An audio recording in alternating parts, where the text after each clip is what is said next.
Fundamentos bíblicos verdaderos. Presenta Las profecías de Jesús, una mirada a la eternidad.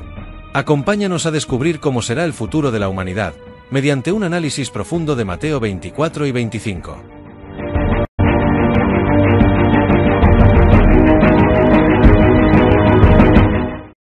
Hola amigos. Esta es la segunda parte de Las profecías de Jesús, una mirada a la eternidad. Antes de continuar con el desarrollo del tema, considero oportuno hacer un breve repaso de lo analizado en la primera parte de esta serie. La profecía de Jesús, tal como se registra en Mateo 24, tiene un doble cumplimiento, uno histórico, que se concretó con la destrucción de Jerusalén, y otro escatológico, que ya está teniendo lugar en la actualidad y se extenderá hasta la segunda venida de Cristo. En el contexto del cristianismo, lo escatológico se refiere a cómo ciertos eventos, personas o hechos son interpretados como señales de que las promesas divinas o las profecías se están cumpliendo en la historia humana o en el tiempo final. Es importante señalar que este tipo de lenguaje suele ser simbólico o metafórico, lo que requiere una interpretación cuidadosa. A continuación, vamos a estudiar cómo se cumplirá esta profecía en los últimos tiempos. Sin embargo, antes de hacerlo, debemos comprender algo fundamental. Aunque este contenido está diseñado para ser presentado solo en formato de audio, he incluido varios esquemas en este vídeo como apoyo visual. Por ello, recomendamos verlo para facilitar el entendimiento. También cuando citamos un texto bíblico se mencionará así el libro, luego el capítulo y por último el versículo, o los versículos o versos. Ejemplo. Si digo que un texto se encuentra en Juan 3, 16, 3 es el capítulo y 16 es el verso o versículo.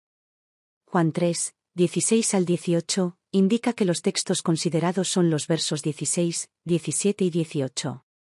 Y si decimos, Juan 3, 16 y 18, es que solo consideramos los versos 16 y 18. Dicho esto, sigamos adelante. Mateo, también conocido como Leví, pasó de ser publicano a apóstol y escribió un evangelio en Judea dirigido especialmente a los creyentes de la circuncisión. Este texto, originalmente compuesto en lengua y caracteres hebreos, fue posteriormente traducido al griego, aunque no se sabe con certeza quién realizó dicha traducción. A pesar de ello, el evangelio conserva características propias de la escritura hebrea, evidentes en su estilo y estructura. En particular, los capítulos 24 y 25 de Mateo están redactados con un estilo que recuerda a la poesía hebrea. En los poemas en castellano, por ejemplo, se puede observar un ritmo basado en el número de sílabas, la duración de los versos, la repetición de patrones de sílabas largas y breves, o incluso en la rima y la aliteración. Sin embargo, la métrica hebrea emplea un recurso distintivo, el paralelismo semántico. Un elemento retórico y estilístico característico de este tipo de escritura. ¿Qué es un paralelismo? Antes de explicarlo, es fundamental entender que los versos se dividen en partes llamadas hemistiquios, que están separadas por una cesura, es decir, una pausa o espacio dentro del verso. En algunos casos, un verso puede contener más de una cesura.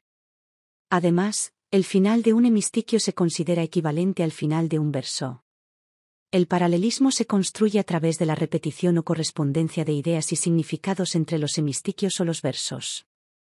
Este recurso otorga a los textos hebreos un ritmo distintivo y una profundidad que enriquece su interpretación. Leer los capítulos 24 y 25, considerando su estructura basada en paralelismos, puede expandir significativamente nuestra comprensión de las predicciones de Cristo, revelando matices que de otro modo pasarían desapercibidos. Por ello, es importante familiarizarnos con los diferentes tipos de paralelismos, ya que cada uno aporta un significado particular al texto. Ahora pasaremos a analizar ejemplos de paralelismos en la escritura hebrea. Paralelismo sinonímico. Observe la diapositiva. Se trata de la existencia de una gran similitud entre las líneas de los hemistiquios de un verso usando palabras con significados similares. Es decir, la segunda línea repite la misma idea de la primera línea utilizando una terminología similar. Ejemplo de esto lo encontramos en Salmos 2, 4. El que mora en los cielos se reirá. El Señor se burlará de ellos. Tenga en cuenta que el que mora en los cielos. De la línea es paralela de el Señor, en la línea B. Del mismo modo, se ríe en la línea A, es paralela de se burla, de la línea B. Las dos líneas están diciendo lo mismo. Deben leerse como una unidad y se interpretan como una unidad. Paralelismo antitético. Vea la diapositiva. Se establece por la oposición o el contraste de dos ideas o de dos imágenes poéticas, por ejemplo. Salmos 37, 22. Los benditos del Señor heredarán la tierra. Pero los que él maldice serán destruidos.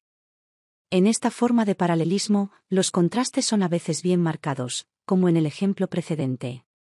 Otras veces, el segundo hemistiquio no expresa exactamente la idea contraria, sino que invierte con cierta libertad la idea propuesta. En tales casos, la antítesis expresa una posibilidad de oposición entre muchas otras, dando así lugar a innumerables posibilidades de variación, como en Proverbios 14, 15. El imprudente cree todo lo que le dicen, el prudente se fija por dónde anda. Paralelismo de desarrollo o sintético. Vea la diapositiva. En este paralelismo, la idea se desarrolla progresivamente en cada hemistiquio. Cada bloque de texto amplía, desarrolla o complementa la idea presentada en el anterior. La primera línea introduce un pensamiento. La segunda línea expande esa idea añadiendo más información o detalles. Ejemplo de esto lo encontramos en Salmos 121, 3. No dará tu pie al resbaladero. Ni se dormirá el que te guarda. En la primera línea se nos dice que Dios no dejará que resbalemos, en la segunda amplía el pensamiento, afirmando que esto es así porque Dios está continuamente atento para protegernos. Paralelismo sintético explicativo. En la primer parte o hemistiquio, del paralelismo, se da información y en su hemistiquio paralelo se amplía. Línea B o segundo hemistiquio, puede relacionarse con la línea de muchas maneras para desarrollar aún más el pensamiento de A. Por ejemplo, la línea A puede hacer una declaración y B, dar una razón. Ejemplo Salmo 23, 1. Jehová es mi pastor, nada me faltará. La segunda parte explica que, al ser Dios un pastor, proveerá todo lo necesario. Salmo 19, 17. La ley de Jehová es perfecta, que convierte el alma, el testimonio de Jehová es fiel, que hace sabio al sencillo. Cada segunda parte explica el efecto de la ley y el testimonio de Dios. Paralelismo sintético de pregunta y respuesta. Vea la diapositiva. Analicemos el siguiente texto bíblico que se encuentra en Salmos 119, 9, que dice lo siguiente. ¿Con qué limpiará el joven su camino? Con guardar tu palabra. En este paralelismo, la línea A o primer hemistiquio hace una pregunta y la línea B o segundo hemistiquio da la respuesta. Las relaciones anteriores se pueden invertir también. La respuesta puede encontrarse en la primer línea y la pregunta en la segunda línea. Como ya hemos indicado, los hemistiquios pueden relacionarse de muy distintas maneras. Mandato y motivación, acción y consecuencia, enunciado y explicación son algunas de las formas posible. Veamos, a modo de ejemplo, los pasajes siguientes. Observe la diapositiva. Mandato y motivación. Josué capítulo 1, verso 9. Ya te lo he ordenado, sé fuerte y valiente. No tengas miedo ni te desanimes. Porque el Señor tu Dios te acompañará donde quiera que vayas. Aquí se ordena a Josué que sea fuerte y valiente, y la razón que se da para esto, es que Dios estará con él siempre. Ahora veamos un ejemplo de un paralelismo del tipo acción-consecuencia. Salmos capítulo 107, verso 6. En su angustia clamaron al Señor, y Él los libró de su aflicción. Encontramos que la acción está en clamar al Señor, la consecuencia es que fueron librados de la aflicción. A continuación un ejemplo del paralelismo del tipo enunciado-explicación. Salmos, capítulo 77 verso 1. A Dios. Clamo con fuerte voz. Para que Él me escuche. El hemistiquio de enunciado está en a Dios. Clamo con fuerte voz. Y el hemistiquio de explicación en para que Él me escuche. Sigamos con los dos últimos tipos de paralelismo. El primero es el sintético comparativo. La complementación de ambos hemistiquios. Típica del paralelismo sintético comparativo. Se pone de manifiesto una vez más en las sentencias que comienza con el término como, la cual establece comparaciones de la especie más variada.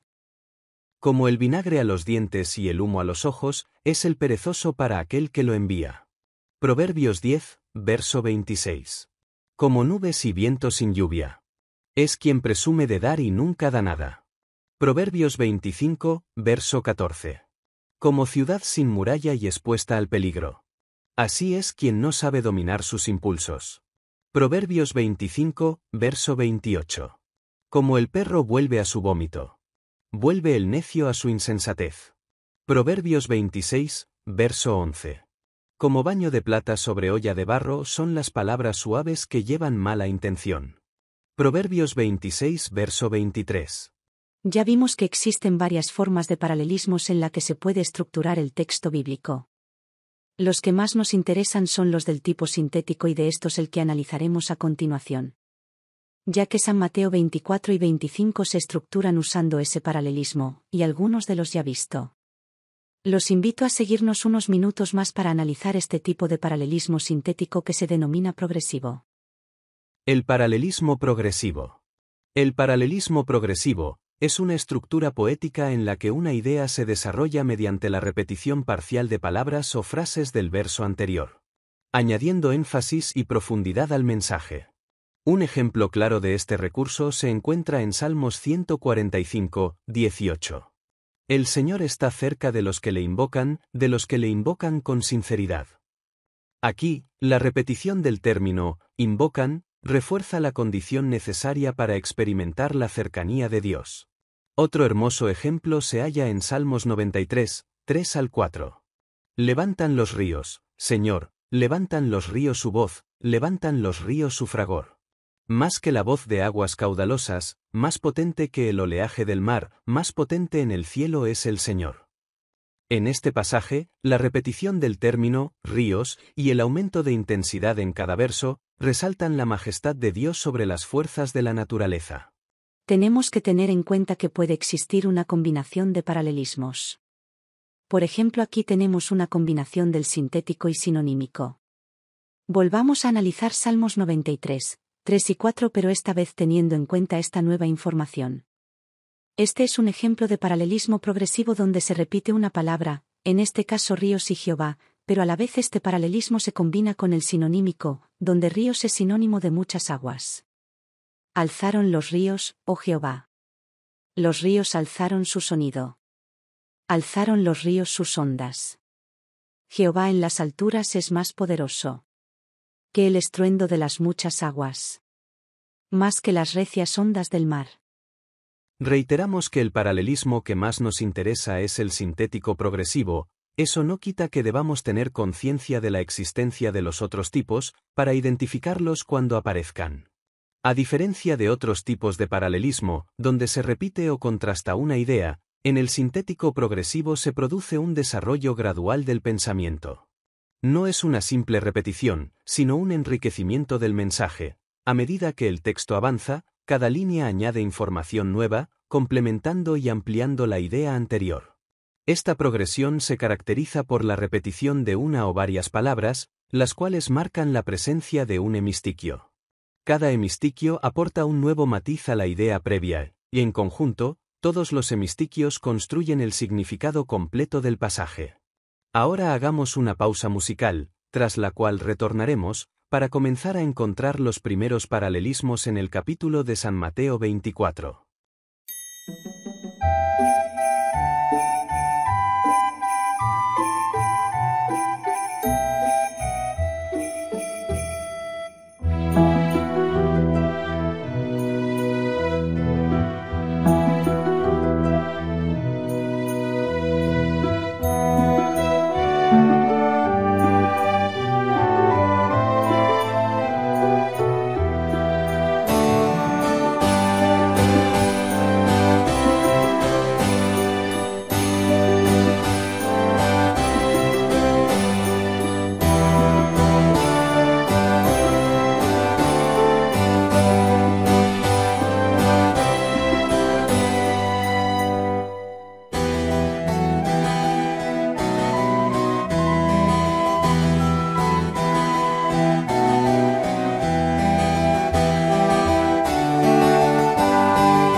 Gracias por seguir estando con nosotros. Ahora comienza la parte más jugosa. Esperamos que nos acompañe. Será importante que observe las diapositivas.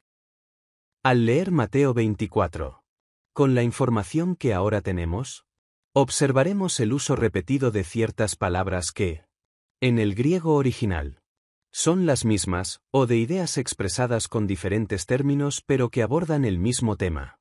Esta repetición revela una estructura interna que organiza el texto, permitiéndonos identificar una serie de paralelismos sintéticos progresivos.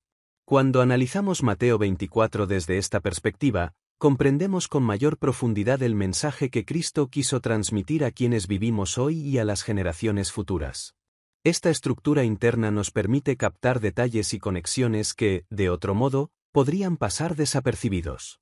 En esta segunda parte, estudiaremos Mateo 24 con esta idea en mente, descubriendo aspectos del texto que quizá nunca habíamos notado antes. ¿Por qué hemos hablado de los paralelismos? Porque lo que ahora les compartiré no es una interpretación subjetiva ni un invento personal. Es el resultado de un análisis estructural del texto, basado en principios observables y no en suposiciones arbitrarias. La porción de texto que analizaremos para descubrir los primeros paralelismos son, desde el verso 4 hasta el 8. Del libro de Mateo capítulo 24. Para su análisis usaremos mayormente la Biblia Reina Valera, pues en su traducción es donde más se evidencian los paralelismos. Respondiendo Jesús, les dijo: Mirad que nadie os engañe. Porque vendrán muchos en mi nombre, diciendo: Yo soy el Cristo, y a muchos engañarán. Y oiréis de guerras y rumores de guerras, mirad que no os turbéis, porque es necesario que todo esto acontezca, pero aún no es el fin. Porque se levantará nación contra nación, y reino contra reino, y habrá pestes, y hambres, y terremotos en diferentes lugares, y todo esto será principio de dolores. El primer paralelismo lo encontramos en el verso 4 y 5. Consta de 3 hemistiquios. El primero dice: Respondiendo Jesús, les dijo: Mirad que nadie os engañe. El segundo expresa: Porque vendrán muchos en mi nombre, diciendo: Yo soy el Cristo. Y el tercero: Y a muchos engañarán. Aquí tenemos un paralelismo sintético progresivo. Las palabras que se repiten que nos marcan su existencia son: para muchos, polus, y para engaño, planao. Observe cómo el texto nos dice que estemos atentos para que no nos engañen, porque a muchos engañarán. ¿Estaremos entre los engañados? ¿Cómo se procurará engañarnos? Diciendo que vienen en nombre de Cristo y haciéndose pasar por él. Cristo está preocupado porque sus discípulos no sean engañados. Observe que dice que muchos vendrán en nombre de Cristo diciendo que son el Cristo. ¿Cómo puede decir alguien que viene en nombre de alguien y a la vez ser ese alguien? Hay un término que responde a esta pregunta. Ese es el vicario. El vicario es el representante de alguien pero que a su vez tiene todo el poder de quien representa, como si fuera el mismo representado.